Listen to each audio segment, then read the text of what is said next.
German ಪುಸ್ತಕದಲ್ಲಿ ಬಿಸಿಬೇಳೆ ಬಾತ್, ಬಿರಿಯಾನಿ, ಇಡ್ಲಿ, ಅಕ್ಕಿ ರೊಟ್ಟಿ, ಮಸಾಲೆ ದೋಸೆ.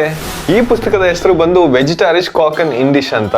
ಇದನ್ನ ಬರ್ದಿರೋದು ನಮ್ಮ ಕನ್ನಡದವರು ಯಶೋಧ ಐತಾಳ್ ಅವರು. ಇದು ಕಂಪ್ಲೀಟ್ ಜರ್ಮನ್ ಭಾಷೆಯಲ್ಲಿ ಬರ್ದಿರುವ ಅಡುಗೆ ಪುಸ್ತಕ. ಇದು ನಮ್ಮ ಕನ್ನಡದವರು ಬಂದು ಇಲ್ಲಿ ಬರ್ದಿದ್ದಾರೆ ಅಂದ್ರೆ ತುಂಬಾ ಹೆಮ್ಮೆ ಆಗುತ್ತೆ. ಏನಕ್ಕೆ ಅಂದ್ರೆ ನಮ್ಮ ನಾಡಿನ ತಿಂಡಿ ತಿನಿಸುಗಳು, ನಮ್ಮ ನಾಡಿನ ಕಲ್ಚರ್ನ ಇಲ್ಲಿರೋ ಜನಕ್ಕೆ ಅವ್ರ ಭಾಷೆಯಲ್ಲಿ ಪರಿಚಯಿಸೋದಕ್ಕೆ ಪ್ರಯತ್ನ ಪಟ್ಟಿದ್ದಾರೆ. ನಾವೆಲ್ಲೇ ಹೋದ್ರು ಅವ್ರ ಭಾಷೆ, ಅವ್ರ ಕಲ್ಚರ್ನ ಗೌರವಿಸಿ ಬೆಲೆ ಕೊಡ್ತೀವಿ.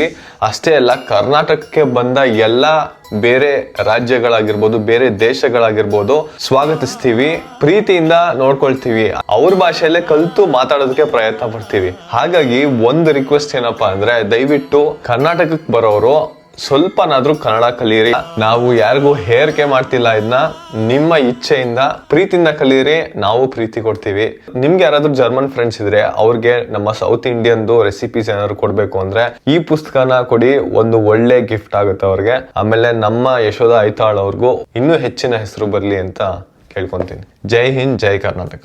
ನಾರಾಯಣ ನಾರಾಯಣ.